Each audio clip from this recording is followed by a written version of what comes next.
breaking from tradition, football's new sponsorship assets. And to join me on stage and discuss an awful lot of this is, first of all, Misha Sher, who is Vice President, Sport and Entertainment at Mediacom. Morning. And we've also got Shane Stafford, who's Head of Brand at Bet Victor. Good morning. Morning. Just to explain a little bit behind the session, sponsorship, obviously, as you will know, is changing a huge amount, so you can't really just have a logo on a shirt and expect that to be the end of your sponsorship. It's a much more interactive experience. It's a much more immersive experience these days. And I think these guys can explain a lot more about that. And I think maybe we start by, if you explain a little bit about your background as in the company and how they have brought up a new brand and how you move things along these days. Misha first. Okay. Well, thanks very much. Good to be here. Fascinating space to be operating in, and I think we've seen more change in the space in the last couple of years than we probably did in the last sort of 15 and 20. So, our business, Mediacom, we're part of WPP Group, so quite a large advertising network. Our business, sport and entertainment, is all about how we enable the brands that we work with. Some of the biggest blue chip brands that you'd be aware of, whether it's Coca-Cola or Procter & Gamble, Shell, American Airlines. How do we enable these companies to leverage the power of sport and entertainment to really, shift their business, or to really impact their business? Now, the space in which we operate, it's all about how do we integrate that with their broader marketing. So rather than looking at sponsorship as a silo, as a quite a specific silo, but rather as an integrated, as I was saying earlier, something that sits across so many different channels now, be that social, digital, experiential, SEO, whatnot. How do we make sure that what they do in that environment plays out across all the channels, and it's all optimized and ultimately driving results back to the business and connecting with the very consumers that they're looking to reach through these partnerships? Shane, maybe you can explain as well through Bet Victor sort of what sponsorship deals, what the big ones are with the company and how they work with sport. Yeah, well, our main sponsorship deal is with Liverpool FC, which was one we negotiated, and coming from Paddy Power, where we have a couple of sponsorship deals with different football companies through the years. Coincidentally, Liverpool at the start, then we moved into Arsenal. Like, the deal we negotiated with Liverpool was a very lucrative one. It was one that we've seen much more benefit, and the involvement of the back and forth and how we work with them has been really beneficial. As well as that, we've done sponsorships in darts. So we have the World Match Play, which was completely new to me when I moved over into the role in the Bet Victor, because I'd never been at a darts match before. I was then hosting one in Blackpool. I'd never been to Blackpool. It was an experience in itself. So when I went and seen how involved, when you talk about fan engagement, these people essentially take a week off work, dress up for the entire week, and it's their holiday.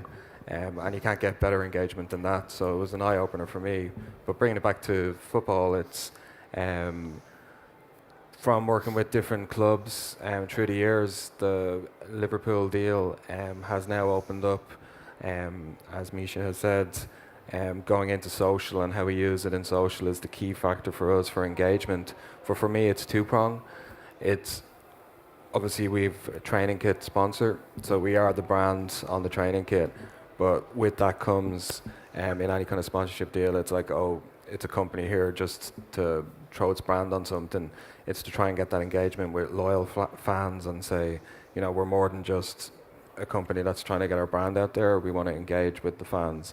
And then it's also the wider engagement and getting kind of using the assets that we have and that we've agreed, and kind of getting social engagement with them. And then fortunately for us, we got television as well. So we managed to get, I don't think it'll ever happen again, but we managed to get Jurgen Klopp to do our television commercial, which was at the time something that just came up in a conversation as it's almost like a question. I was waiting for a no, it'll never happen. slowly we got through, and it was, thought this might happen. Then we got to a point where we were setting up the cameras. I still thought it was going to be pulled, but we managed to get it done, and that in itself has almost, for us, paid for any kind of deal we've had with Liverpool from the beginning. I think all of that is the crux of what the session is supposed to be about, which is maybe the 18 to 24 age group aren't bothered about just seeing things. It's all about fan engagement now. It's all about everything being an experience rather than just looking at something. And I think particularly Misha, you know, for somebody like me, thinking that 20 million followers on Twitter is a good thing, but actually that's almost in the past already, isn't it? Yeah, absolutely. Look, I think if I look at how many rights holders over the past couple of years have sort of pitched or proposed their partnerships, they talk about all these millions of fans they have on social networks. 20 million on here, 25 million there, 11 million on Instagram. That actually, to a brand, that doesn't mean anything, right? Because it's whether that's Victor or whether that's Procter & Gamble or Coca-Cola, they're interested in a very specific audience, right? So unless you as a football club, as a federation, whatever, unless you can identify and be very specific about who you demonstrate you understand exactly who your audience is, where they are, how to engage, and how you can actually enable that brand by working with you to connect with these people, to engage with them, to build that affinity, and ultimately that will ultimately lead to purchase. That's what they're looking for. Because otherwise, if you just quote the numbers, and even if you say 60% are males and 40% are females, doesn't mean anything.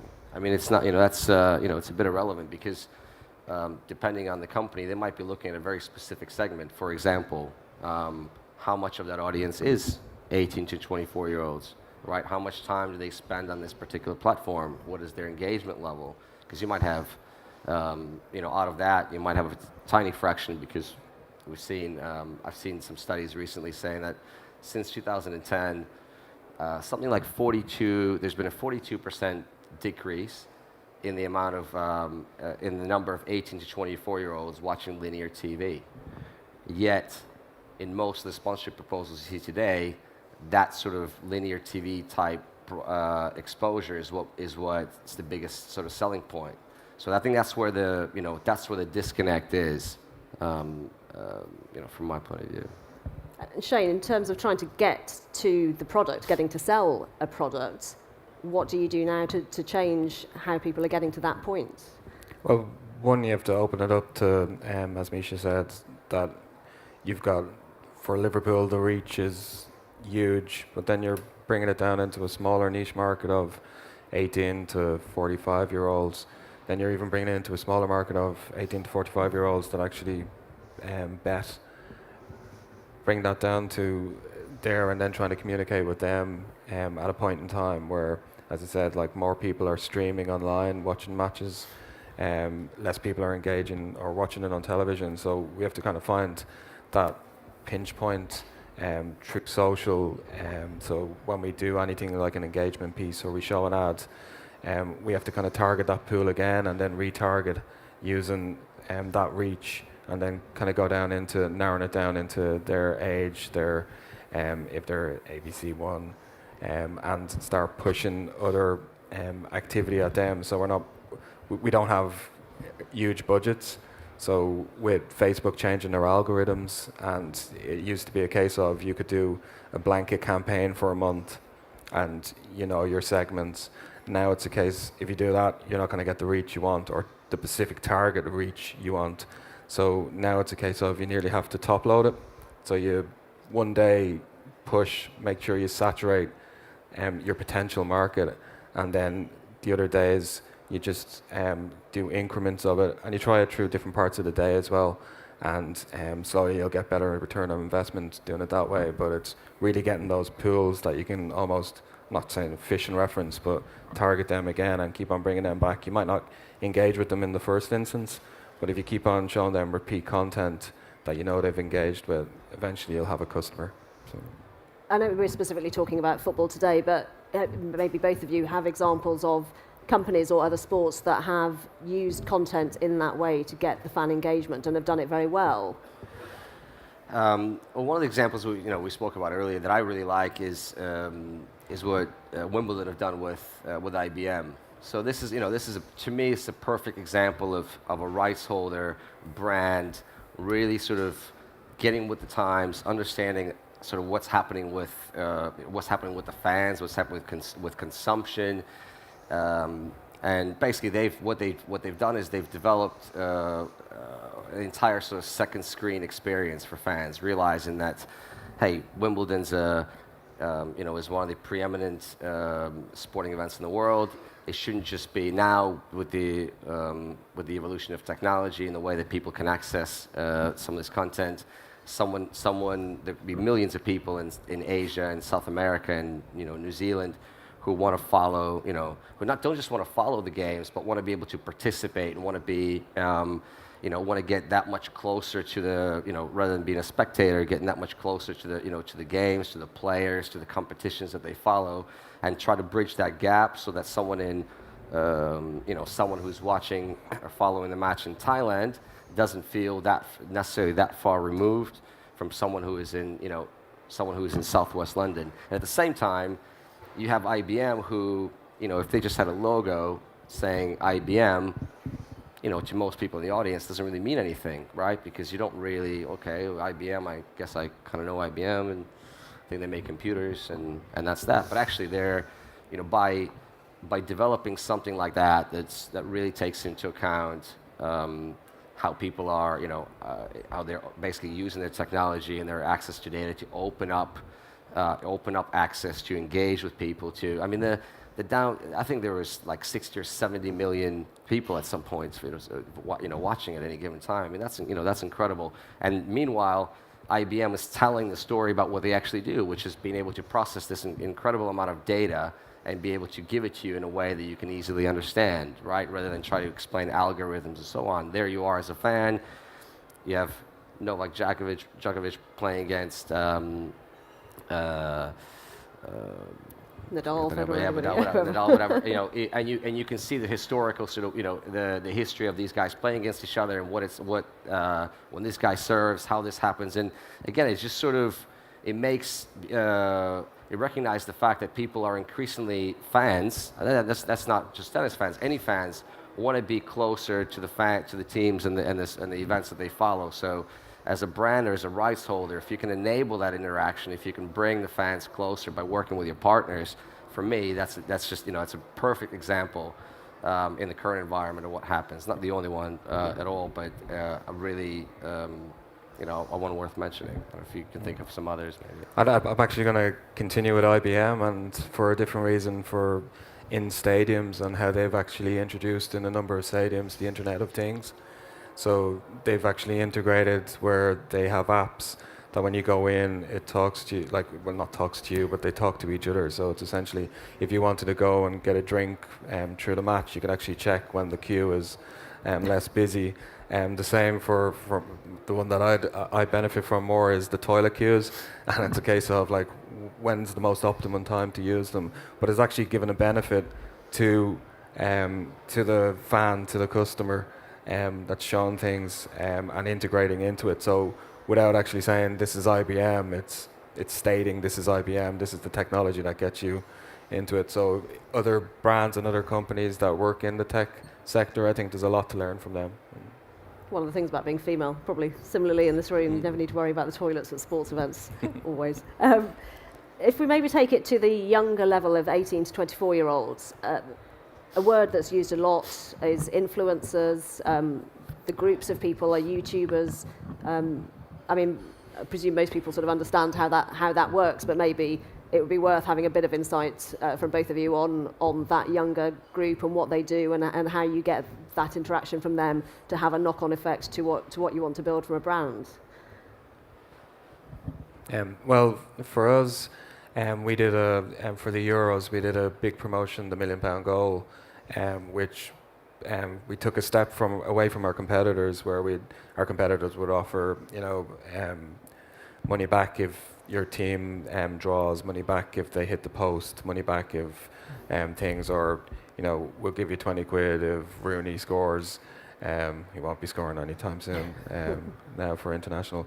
But we decided to say, well, we'll put all our investment into one package and we'll give £1 million out to the person that predicts the correct score and the player that will score in the final. So we pushed that message. We found that very effective with influencers. The only advice I'd give in hindsight, knowing with influencers, is cap guidelines for influencers.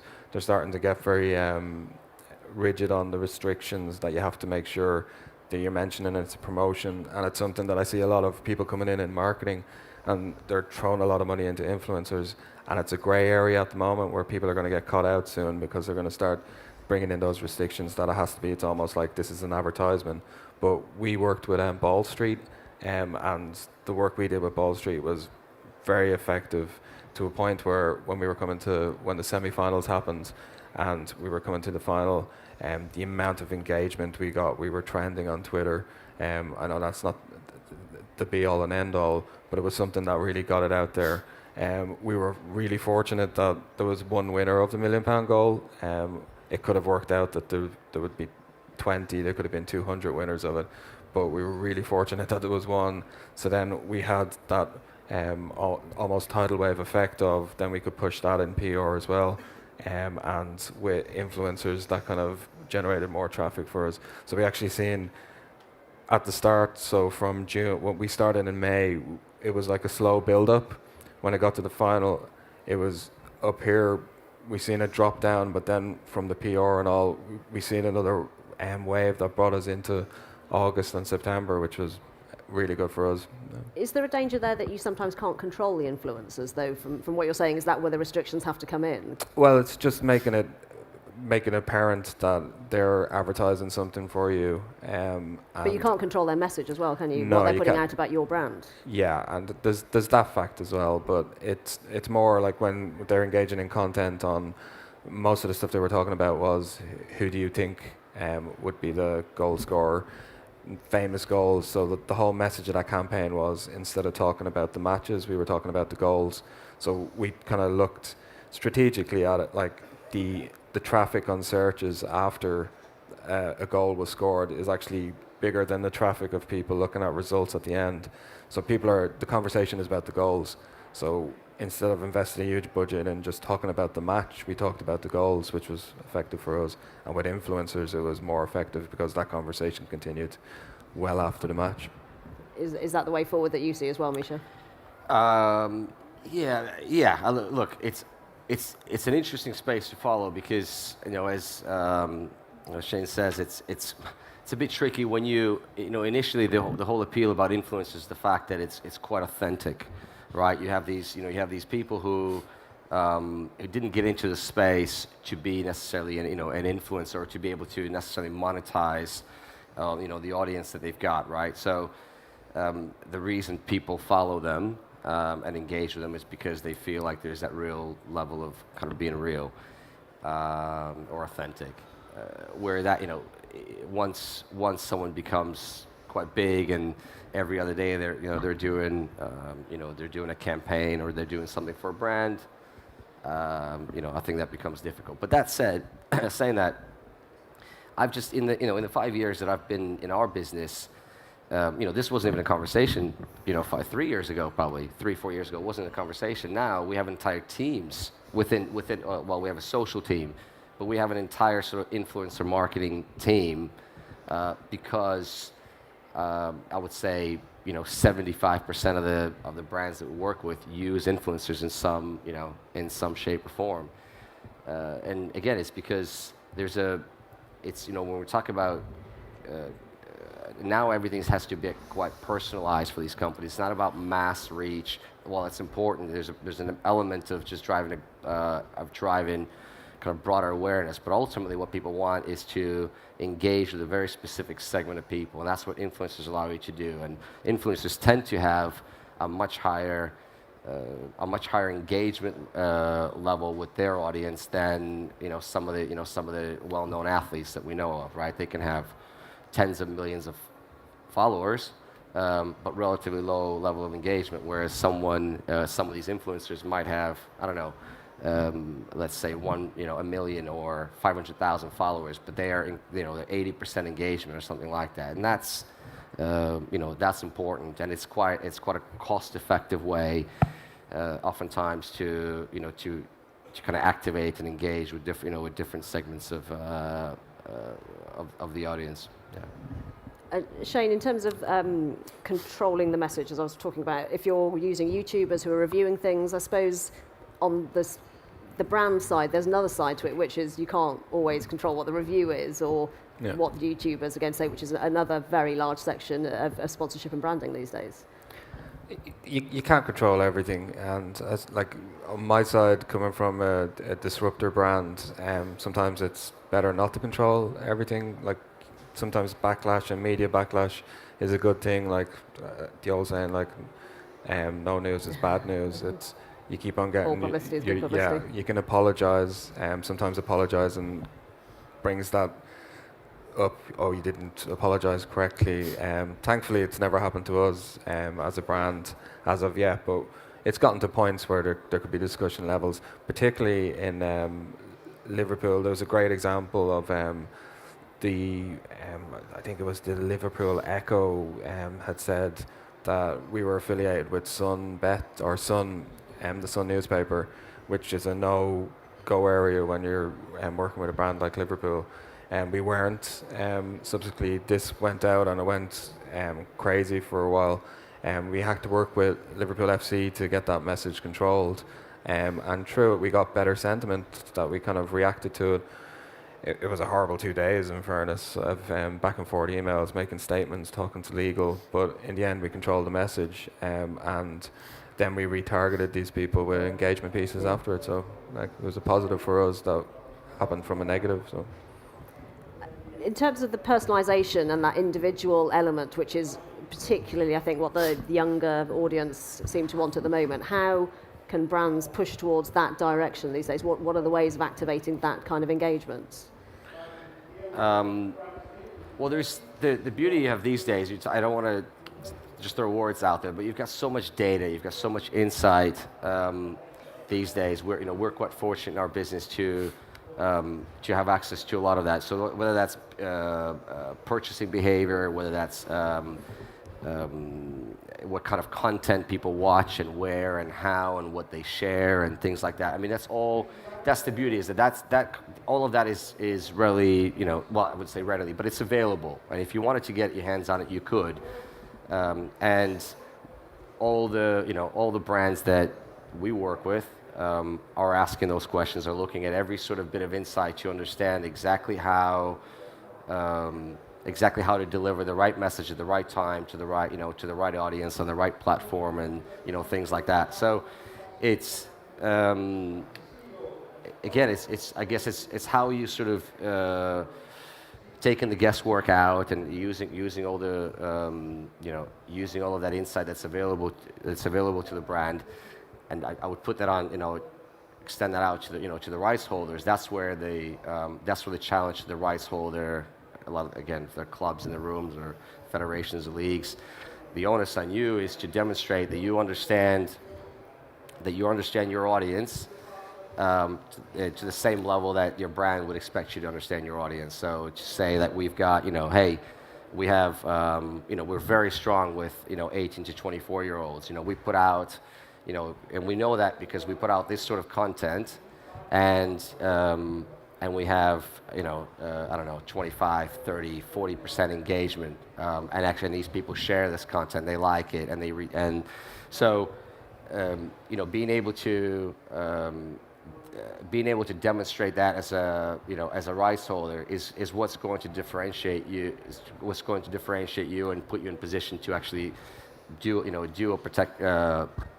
potentially get that partner on board, because you can demonstrate that you have the audience, you have the channels, you have the means, you have a way of engaging them, and that's kind of where and understanding that really you're in the business now of not competing with other football clubs, you're in the business of competing with esports, You're in the business of competing with Netflix. You're, because that's sort of, I think that's where the biggest sort of mind shift that needs to happen within the football industry, definitely, is realizing that you're not up against another football club. You have to demonstrate to a brand X, to Intel, or to to Amazon, whoever it is that you're pitching to, that you can engage with their audience that they want to reach better, more effectively than other sport and entertainment options that they have at their disposal, and people have more options at their disposal than they've ever had before, and that's that's sort of where that's where we're getting to. So rather than saying that we've won more trophies than Chelsea, or we've got more more fans or bigger broadcast reach, it's about demonstrating how you're more innovative and you're more, and you completely understand the environment in which they operate, and you're able to compete for attention, for people's attention, as effectively as as some of these other platforms. Particularly with the shorter attention spans as well Correct. these days. Yes. How do you choose who you want to partner with then? Because as Misha's saying, there are so many options out there now. Depending on for football, like Liverpool was one of the obvious choices for us because I had the same kind of history as Bet Victor. We're 75 years established. There's a lot of history. Liverpool, they're celebrating their 125th anniversary this year. There was a lot riding in, and that was something when we were looking at the partnership last season, was how we see effectively the 3-season deal and how we can communicate our comms through that as well. So obviously there's the teething part of when you sign a new deal and you're starting to work with a new partnership team and you start engaging and doing content, but looking at how the wider comms on that, and also looking at a brand and our own brand, which I feel a lot of brands going into the digital space, into social, don't get. You have brands that work really well, like the likes of BMW, that go in and just throw out one message. Sometimes that's not the case on social. Sometimes the brand's like a personality, and I'll be sitting here talking quite professional. Tonight I could be sitting in a pub talking completely different, and like your personality, you can be funny, you can be quite sober, you can be quite entertaining, and it's finding that level, whereas usually with brands it was communicating one message consistently across. It's now to a point of look at how you engage with personalities through social, be somewhat more entertaining. We've found, like as we were talking earlier, that we did an engagement piece for the 125th anniversary for the training kit, basically a message of it's not just the team that bring it to the table, it's all the support staff, it's all the crews that help, it's the guys that mow the lawn, it's everything that brings Liverpool its success. The same thing can be said like with the content that was engaged with. But then we did a piece for the darts with John Barnes and Jason McIntyre, where they were kicking football at a giant dartboard. And that got way more engagement because it was that kind of disposable 10 seconds of watching a guy kick. So there's a nice balance, and if you do it in the right order, that you can keep engagement but also keep entertainment, there you just get a better reach. How do you now quantify a successful partnership then? Because from what you're both saying, it doesn't particularly sound like it's always just looking at the finances. Every single brand that goes into a partnership will have completely different objectives. You have some Asian companies now, Chinese companies that no one's ever heard of, or many people in this part of the world wouldn't have ever heard of. They're coming into the space, aligning with some of the most prestigious sporting events, be it FIFA or IOC. And whilst there's a longer term strategy in terms of what they ultimately want to achieve. Primarily, and to start with, it is all about sort of gaining that acceptance and awareness and trust that comes from associating with these kind of properties. You have in other instances, it could be mature brands like Coca-Cola who don't have to tell you who Coca-Cola is, right? So for them, it's all about how can, by partnering with FIFA or with Rugby World Cup, how are they through that partnership going to be able to get a particular a particular location within within the distribution channels, be that at Tesco's or Sainsbury's, and be able to drive product. And they'll probably measure, as an example, they'll measure how much product as a result of that partnership they're able to sell in that particular time. But it's we're working with a brand, working with a American company who's now got into Germany, and they're gonna get through that partnership. They're gonna evaluate how they're driving, how the affinity with the brand evolves over that time, because one of the reasons they align with football and how they're going to execute their content is all about connecting with people in that country and not feeling like a foreign brand foreign company that's got nothing to do with them. So it really depends. But what's important is that from both sides, you're very clear, right? Very clear from the beginning exactly what success looks like, and sort of work backwards. That's how we approach things. We come in with from the very start, say what do we all, where do we want to be, and work, and work backwards for 2-3 years, and how we're gonna build up that story. But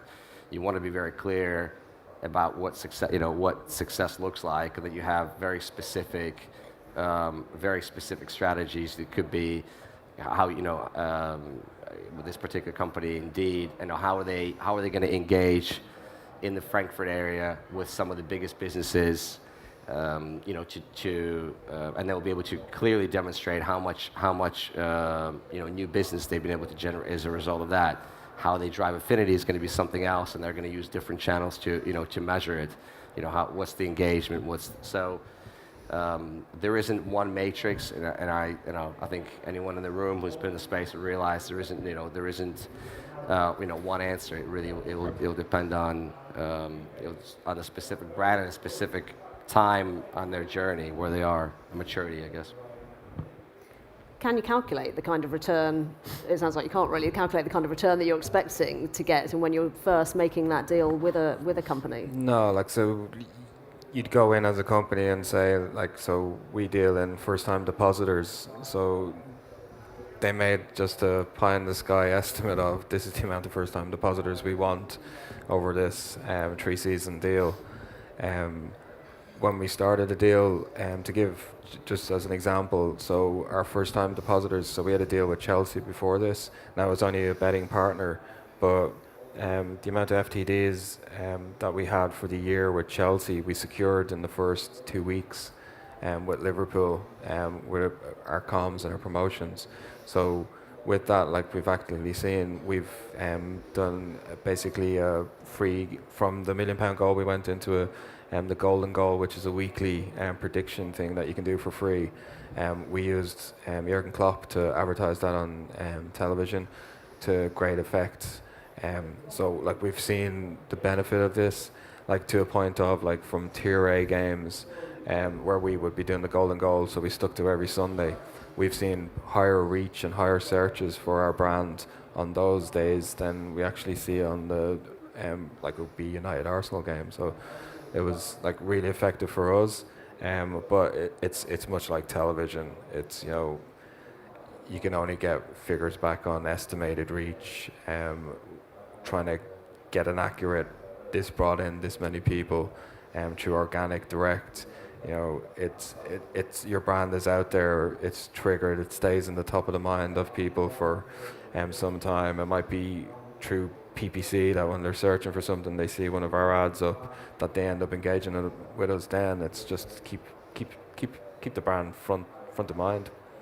Is there anything that you see in other countries that aren't maybe specific to Europe or to this country that is being done that maybe we can take a look at and say, well, that's how you start pushing it forward? I think when I look at US sports, it's often usually things sort of start there because it's a very competitive sports market, and they've been sort of at the forefront of innovation in that space. I think they do some really, again, if you look at NFL, Major League Baseball, basketball, college football, I mean, it is so competitive. So they have to work very, very hard, and all the brands that are associated with those sports have to work so hard to drive, to be able to drive share of voice. And what I've seen, and what I like in US is how they embrace and they're ready to test some of the new sort of, whether that's social channels like, let's say, Snapchat, or some of the new technology like VR or AR, because it is all about sort of pushing the boundaries and trying to see how they can how they can move with the times, really. And I think when I looked at, again, Snapchat, I mean, a couple years ago, 2-3 years ago, I would have never heard of Snapchat. And now, what they're projecting to be bigger than Twitter, and in many ways they already are in terms of the audiences that they have, the age groups, the engagement levels, and so on. And rather than sort of sitting back, you have NFL and other rights holders. They embrace that. They go right into it. They go with their partners. They say, "Hey, Pepsi, why don't we start doing something on Snapchat?" And they're getting, Wimbledon, and they're getting this sort of the engagement that I think, that a lot of people would be would be envious of here. So, I guess my advice as you sit in the room is to think about, how are you and your organizations, how are you innovating, right? What is it that you're doing today different than what you were doing even 2-3 years ago, because things have moved on so quickly, and it doesn't necessarily mean that you have to make talking about different businesses here, but it doesn't necessarily mean that it's large investments, but you should be looking to be at the forefront of all these developments, especially as sports are getting more global. So if you want to connect with an audience in the U.S. and you realize that 35% of them are on Snapchat between the ages of 18 to 24, good idea to be there, or to have a strategy for it. And same with when you look the other way, when you look at Thailand, or you look at the Middle East, the way people consume whatever you have as a football club is so different around the world. It makes sense to really identify, to understand exactly what are the different dynamics that drive that engagement interaction, and be able to make sure that, hey, we really make sure we need to be on top of Snapchat in the U.S.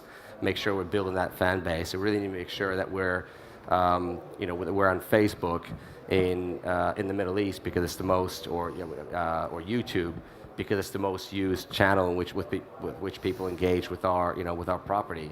So and realize that it's not Facebook, it's not Google, it is very regionalized, and people want that personalized experience. They want to feel it in the way that they like, wherever they live, because they've become accustomed to it in other aspects of their lives. That's what it is. Yeah.